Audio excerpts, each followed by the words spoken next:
আমাদের জাতীয় মহাসভার ৫১ অধিবেশন এখন শেষ হতে চলেছে। আমার পক্ষে এটা বড়ই আনন্দের বিষয় যে এবারকার কার্যাবলী এমন নির্বিঘ্নে সুসম্পন্ন হয়েছে। আমি যখন হরিপুরায় রওনা হই তখন অনেকের মনে এরকম আশঙ্কা দেখা দিয়েছিল যে হয়তো হরিপুরায় গত সুরাত কংগ্রেসের পুনরভিনয় হতে পারে, কিন্তু এটা আমাদের পক্ষে বড়ই সুখের কথা যে ভগবানের আশীর্বাদে সেই সমস্ত আশঙ্কা অলীক প্রতিপন্ন হয়েছে।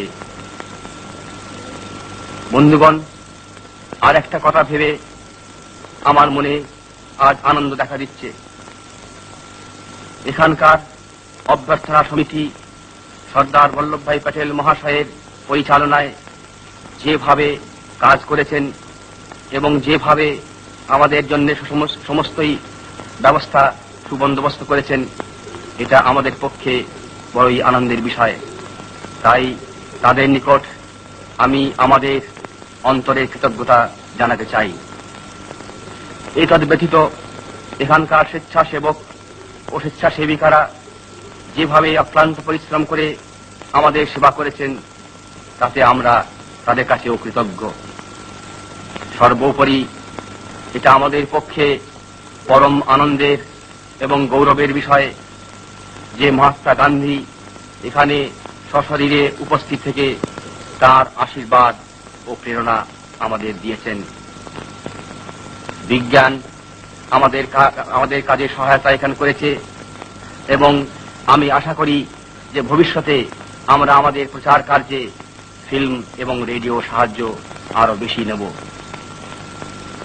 সর্বশেষে আমি আপনাদের কাছে আমার অন্তরে নিবেদন জানাতে চাই।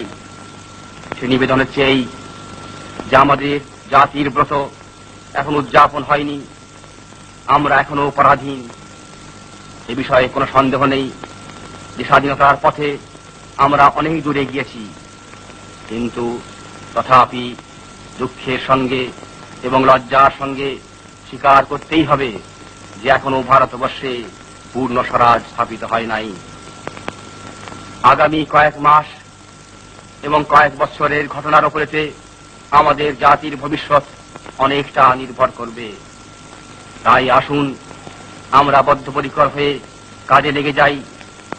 আমাদের পরস্পরের মধ্যে সমস্ত বিবাদ বিসংবাদ আমরা পরিত্যাগ করি। আমরা সকলে এক প্রাণ হয়ে দেশের সেবায় আত্মনিয়োগ করি এবং স্বাধীনতা লাভের জন্য অগ্রণী হয়ে আমরা সামনেই চলি।